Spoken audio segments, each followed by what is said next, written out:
నమస్తే, నేను మీ Gopi. Welcome back to our channel. ఈరోజు మన వచ్చరికి సీనియర్ పాత్రికేయులు డానీ గారు ఉన్నారు. సార్ నమస్తే. సార్ నమస్తే సార్, మనం చూస్తున్నాము రీసెంట్ గా విజయవాడ ఫ్లడ్స్ రాగానే అసలు అంత అల్లకల్లోనే అయిపోయింది. అప్పట్లోనే ఎవరు సరార్థర్ కాటన్ ఇవన్నీ ఏదైతే ఆనకట్టలు కట్టారో, సో బ్రిటిష్ కాలంలోనే వాళ్ళకి అంత నాలెడ్జ్ ఎక్కడి నుంచి వచ్చింది? అప్పట్లో వాళ్ళ దగ్గర క్రెయిన్స్ లేవు, పెద్ద పెద్ద బుల్డోర్స్ ఏం లేవు. సో అప్పట్లో వాళ్ళకి అంత ఎక్విప్మెంట్ ఎక్కడి నుంచి వచ్చింది, అంత ఆలోచన ఎలా వచ్చింది? బట్ ఇప్పుడున్న రాజకీయ నాయకులు, ఇప్పుడున్న ఎవరైతే ఇంజనీర్స్ ఉన్నారో వాళ్ళకి ఎందుకు చేత కావట్లేదు? మీ మాటలు. ఆర్థర్ కాటన్ది చాలా పెద్ద స్టోరీ, సినిమాటిక్ స్టోరీ. నిజం చెప్పండి, సినిమా కదా. నేను ఇప్పుడు ఆయన జీవిత చదివినా సరే, మేము వెస్ట్ గోదావరి వాళ్ళము. మరీ ముఖ్యంగా గోదావరి నది సముద్రంలో కలిసే చోటు పుట్టింది గోదావరి నది వచ్చి. అందుచేత మాకు కొంచెం వయసు రాగానే క్యూసెక్ అంటే ఏమిటి, టీఎంసీ అంటే ఏమిటి, నీళ్ళు అంటే ఏమిటి, ఇవన్నీ తెలిసిపోతాయి. ఇప్పటి చాలామంది తెలియదండి. నీటి వేగాన్ని క్యూసెక్లు చెప్తారు, నీటి పరిమాణాన్ని క్వాంటమ్ని టీఎంసీలో చెప్పాలి. ఈ చాలామంది 1,00,000 క్యూసెక్కుల నీళ్లు వదులుతున్నారు, 1,00,000 క్యూసెక్కుల నీళ్ళు 1,00,000 క్యూసెక్కుల వేగంతో నీళ్లు వదులుతున్నారని చెప్పాలి. Speed of the water cusecs, quantum of the water ఏమో టీఎంసీ, శతకోటి ఘనపు అడుగులు, 1000 మిలియన్ క్యూబిక్ ఫీట్ అంటారు ఇంగ్లీష్లో. టీఎంసీ అని సింపుల్గా అంటారు.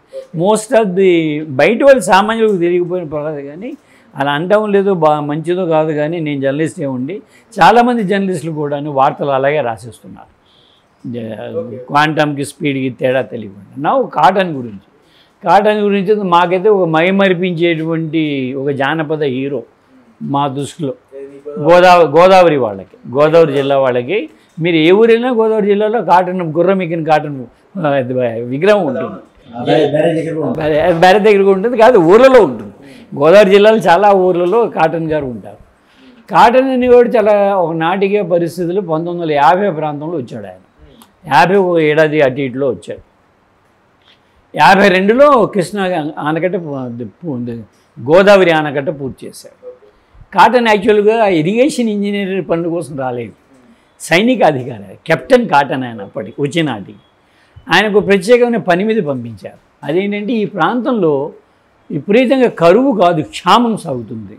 నాట్ డ్రౌట్ మామూలు కరువు అనుకుంటాము, క్షామం, ఫెమైన్ నడుస్తున్నది.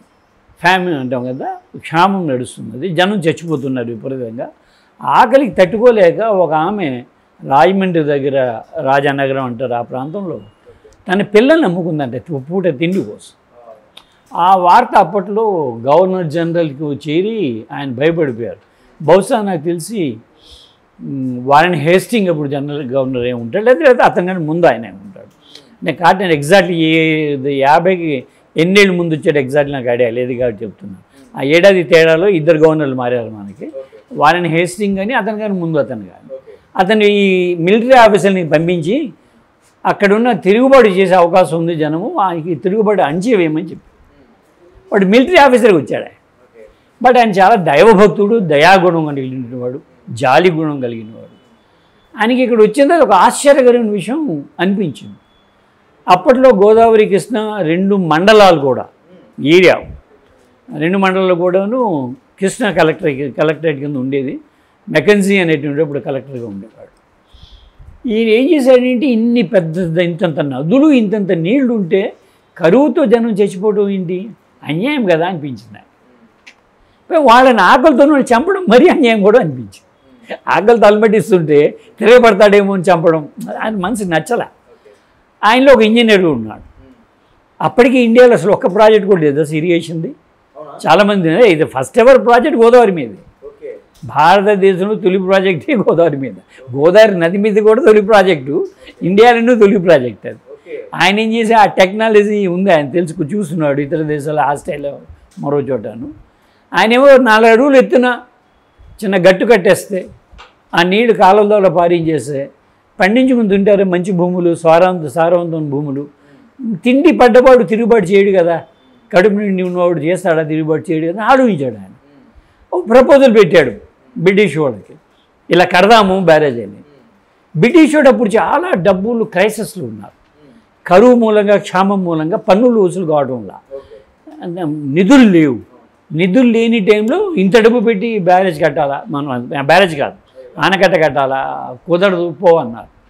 ఈయన పట్టు వదలకుండా చాలా గొడవ చేశారు. చేసి బ్రిటిష్ వాళ్ళకి లాభం వస్తుందని ఒక మెమోరాండం తయారు చేశాడు. కాటన్స్ సెకండ్ మెమోరాండం అని హిస్టరీలో చాలా ఫేమస్, ఇరిగేషన్ హిస్టరీలో. ఆయన ఏమన్నాడంటే, నెంబర్ 1, ఇక్కడ అద్భుతమైన భూములు ఇవి, నీటి సరఫరా కొద్దిపాటి ఇస్తే సారవంతమైన భూములు, బంగారం పండిస్తారు ఇక్కడ వాళ్ళు. అప్పుడు మనకి నీటి పన్ను కడతారు. నీటి పన్ను కట్టడంలో మనకు కొత్తగాను రెవెన్యూ వస్తుంది, మనకు ఆదాయం పెరుగుతుంది. రెండవది, నీరు పొలాలకి చేర్చడం కోసం మనం కాలువలు కడతాం. ఈ కాలువలో రవాణా సౌకర్యం చేసుకోవచ్చు, పడవ రవాణా చేయవచ్చు. చౌక పడవ మిషను, పెట్రోలు, డీజిల్ అక్కర్లేదు కదా, మనిషి లాగుతాడు కదా దాన్ని. అప్పటికి ఇంకా మనకి మోటార్ వెహికల్స్ లేదు. సో రవాణా ఈజీ అయిపోద్ది. లేదా ఎడ్ల బండి మీద తీసుకెళ్ళడం అది చేసేవారు అప్పట్లో, అది ఈజీ అయిపోద్ది. మూడవది, వీళ్ళని కాటన్ పండించమని అడుగుదాం. వీళ్ళు ప్రతి పండిస్తే మన మాంచెస్టర్ ప్రతి పండించమని అడుగుదాం. ప్రతి పండిస్తే ఏమవుద్ది, మాంచెస్టర్లో మనకు ఉన్న జౌలి మిల్లులు ఉన్నాయి కదా, దానికి రా మెటీరియల్ ఇక్కడ పంపిస్తాం. ఇన్ని లాభాలు ఉన్నాయరా అని చెప్పాడు. అప్పుడు వాడు ఓకే అన్న, కట్టేయని చెప్పాడు. 3 ఇయర్స్లో కట్టేశాడు తెలుసా ఆయన. 3 ఏళ్ళు 1952 కంప్లీట్ చేశాడు. 49లో మొదలుపెట్టాడు. 49 కన్నా 2 ఇయర్స్ బిఫోర్ వచ్చాడు. 49లో మొదలుపెట్టాడు. మధ్యలో ఆయనకి ఆరోగ్యం బాగాలేదు, క్షయరోగం, చాలా మంచాన్ని పడ్డాడు, చాలా కష్టాలు కాటన్కి అయితే ఆ పీరియడ్ హెల్త్ పరంగా. అయినా కూడా పట్టుదలగా దాన్ని పూర్తి చేశాడు. గోదావరికి కృష్ణాకి కూడా ఒకటే కలెక్టర్ కాబట్టి, అయితే కృష్ణా మీద కూడా ప్లాన్ చేయమని అడిగాడు కలెక్టర్. వాళ్ళకి లాభం కనిపించింది, కట్టమన్నాడు. కట్టమంటే కృష్ణా మీద డిజైన్ చేశాడు, కానీ ఆయన కట్టలా. అలెగ్జాండర్ ఆర్ అనేటువంటి ORR అంటారు ఆయన్ని, Alexander Orr, Charles Alexander Orr, ఆయన కట్టాడు. బెజవాడ ఆనకట్ట కట్టింది ఆయన. డిజైన్ కాటన్ది, చాలా అద్భుతమైన డిజైన్, అది మామూలు డిజైన్ కాదు. బెజవాడ పట్టణం మీదుగా ఇది ఎడమగట్టు కాలువ అంటే ఈస్టర్న్ డెల్టా అంటాం, డెల్టా కెనాల్ అంటాం. అది విజయవాడ పట్టణం నుండి 3 భాగాలు వెళ్తుంది. అది బందర్ కాలువ, రైవస్ కాలువ, ఏలూరు కాలువ. అది ఆ 3 చీల్చే పద్ధతి వెనిస్లో ఉంటుంది. ఊర్లో నుండి పడవలు వెళ్తుంటాయి వెనిస్లో, ఇప్పుడు సినిమాలు చూపెడుతుంటారు కదా, ఆ డిజైన్ వెనిటన్ డిజైన్ అంటారు దాన్ని.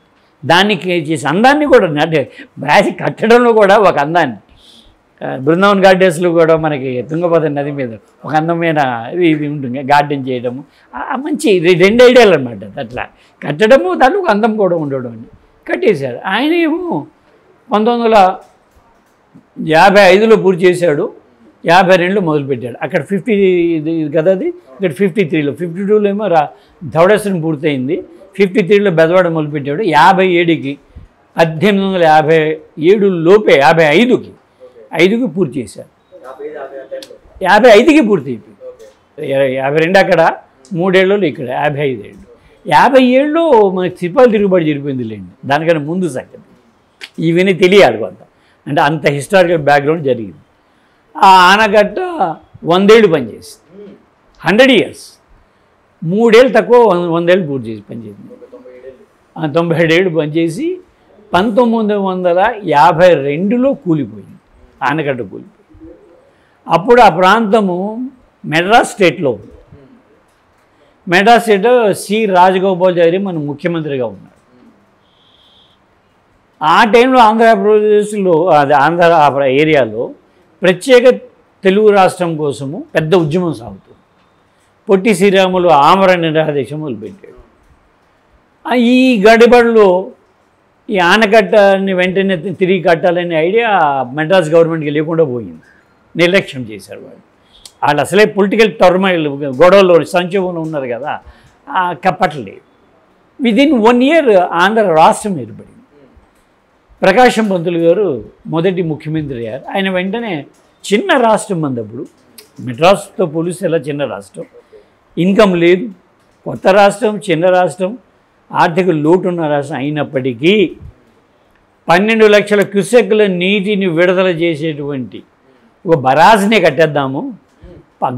బ్రిటిష్ ఆనకట్ట 5 లక్షల ఎకరాలకి నీటి సరఫరా చేస్తే ఇది 13-14 లక్షల ఎకరాలకి నీటి సరఫరా చేసే డిజైన్ చేయమన్నాడు ఆయన, అంత పట్టుదలతోటి. అందుకోసం ఆయన పేరే ప్రకాశం పంతులు అని పెట్టారు.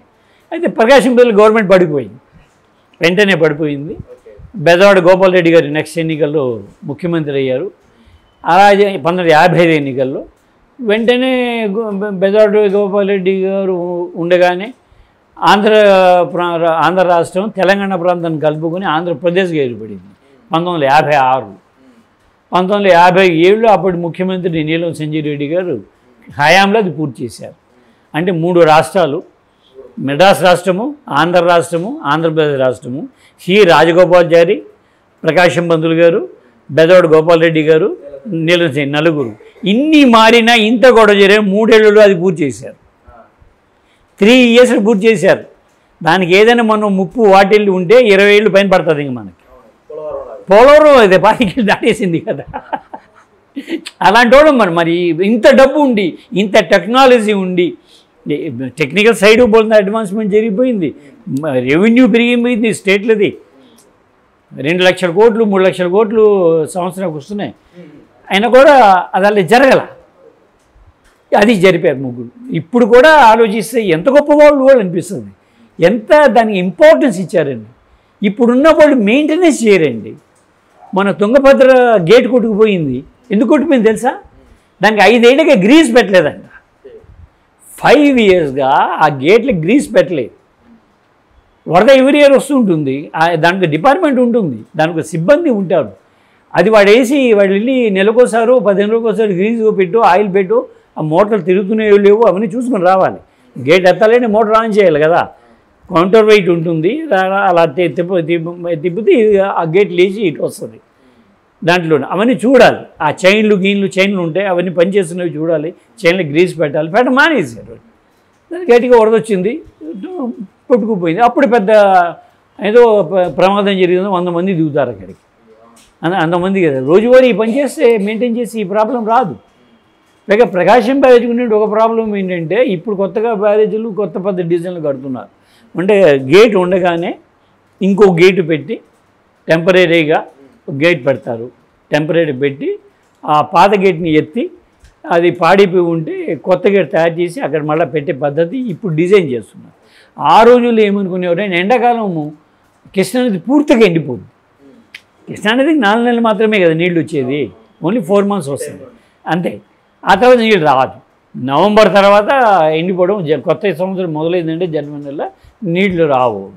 అప్పుడు టోటల్గా ఎండిపోతుంది. కాబట్టి నువ్వు కిందకి వెళ్ళి కూడాను లోపలికి వెళ్ళి కూడాను దాన్ని బాగు చేసి ఉంచు.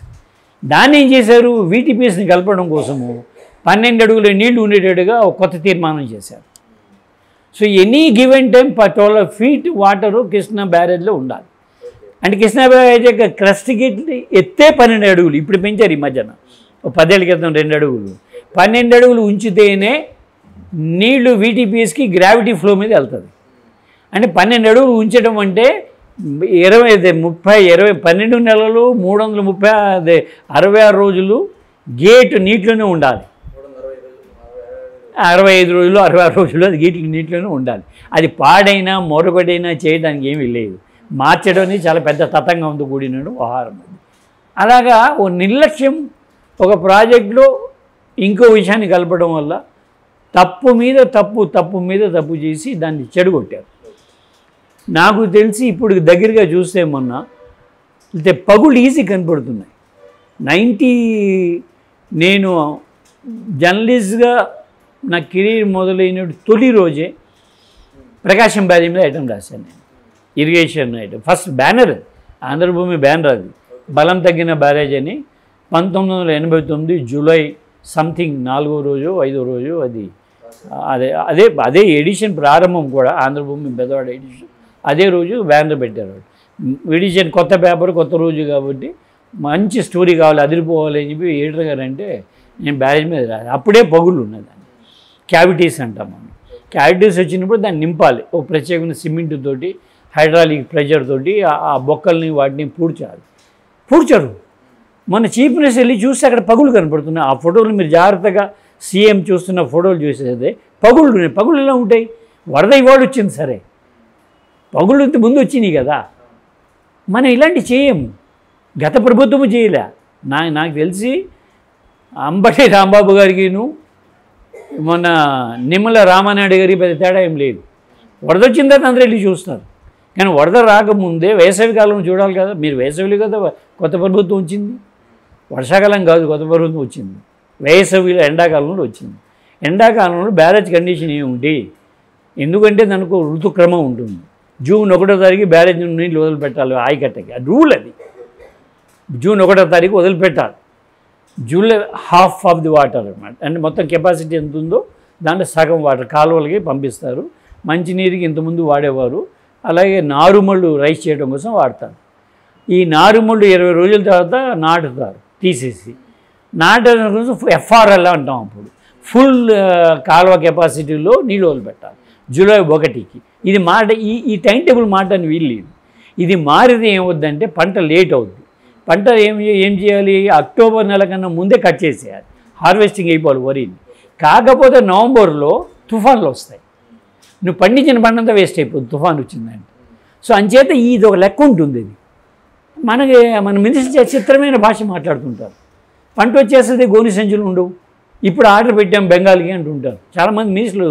మేము పెట్టాం బెంగాల్ 1 ఇయర్ బిఫోర్, నీకు తెలుసు అది అక్టోబర్ కట్ అవుద్దని, జూలై 15కి ఫుల్ నీళ్ళు ఇవ్వని తెలుసు. ఈ టైం టేబుల్ తెలియకుండా ఇరిగేషన్ మినిస్టర్ అవుతాడు వాడు, ఎవరైనా కానీ ఋతుక్రమం అది, ప్రకృతితో చెప్తున్న మాట అది ఎలా జరుగుతుంది. జూన్ 1 కావద్దు, జూన్ 5 వర్షాలు వస్తాయి, అది తప్పదు. అది నువ్వు జూన్ 1ని ప్రిపేర్ అయి ఉండాలి, జూన్ 1 కన్నా ముందు ప్రిపేర్ అయి ఉండాలి. పంట అది అక్టోబర్ నెలలో వస్తుంది, నువ్వు సెప్టెంబర్కి నీ దగ్గర స్టాక్ ఉండాలి. ఎరువులు ఆర్డర్ పెట్టాము, విత్తనాలు ఇప్పుడే ఆర్డర్ పెట్టాము, గోనె సంచులు ఆర్డర్ పెట్టాము, రావడం లేదు అని చెప్పి ఎవడైనా మినిస్టర్ అంటే వాడిని తీసుకొచ్చి, అతిగా మాట్లాడుతున్నాను కాదు కానీ ప్రకాశం బ్యారేజ్ మీద ఎవరి మేబీ వాడు వైసీపీ వాడు కావచ్చు, టీడీపీ ఆయన కావచ్చు, ఎవరైనా కావచ్చు, మనకెందుకు అది, అదే వాళ్ళ గొడవ. అది వాళ్ళని తీసుకొచ్చి ప్రకాశం బ్యారేజ్ మీద ఉరి తీసారు. అదే ఋతుక్రమం. అది మిగతా డిపార్ట్మెంట్ అలా కాదు. స్కూల్ కూడా అంతే కదా, జూన్ 1వ తారీఖున స్కూల్ మొదలు అవుతాయి, అంతకుముందే టెక్స్ట్ పుస్తకాలు ఉండాలి. ఈ పని ఆ మిస్టేక్ చేయాలి కదా. This is calendar. ఇది క్యాలెండర్ ఫాలో కాకుండా అంతవరకు వచ్చేసింది, నువ్వు ఊహించలేదు, ఒకేసారి బుడమేరు వచ్చేసింది, అది వచ్చేసింది, నీకు తెలియదా. గోదావరి నిండి ఉండే పట్టిసీమలో నీ మోటార్లు బంద్ చేసినప్పుడు ఆ నీళ్ళు కూడా వస్తాయని తెలుసు కదా. కృష్ణానదికి ఈ సీజన్లో వరద రావచ్చు కదా, రావచ్చని మీకు తెలుసు కదా. ఇప్పుడు వరద వచ్చిన కృష్ణానదికి జనవరి నెలలో రాదు కదా. కృష్ణానది వరద రావాలంటే, గోదావరి నది రావాలంటే ఆగస్టు సెప్టెంబర్ నెలలే కదా దానికి వచ్చి వరదలు. ఆ తర్వాత రావు, అంత ముందు రావు. గోదావరి 1 నెల ముందు వస్తుంది, నెల ముందు తగ్గిపోద్ది నీళ్లు. కృష్ణానదికి 1 నెల తర్వాత వస్తుంది. అదే ఆ తేడా తప్ప అన్నవి వాటికి ఉన్న అడవి క్యాచ్మెంట్ ఏరియా ప్రకారం. కానీ ఈ నెలల్లో మాత్రమే వస్తాయి, అది క్యాలెండర్. అది సో నది క్యాలెండర్ తప్పలేదు, బుడమేరు క్యాలెండర్ తప్పలేదు. తప్పింది ఎవరు ఉంటే ప్రభుత్వ అధికారులు, నీటిపారుదల శాఖ నిపుణులు, అధికారులే తప్పు. ఈ పాపం వాళ్ళదే అనేదే నా అభిప్రాయం.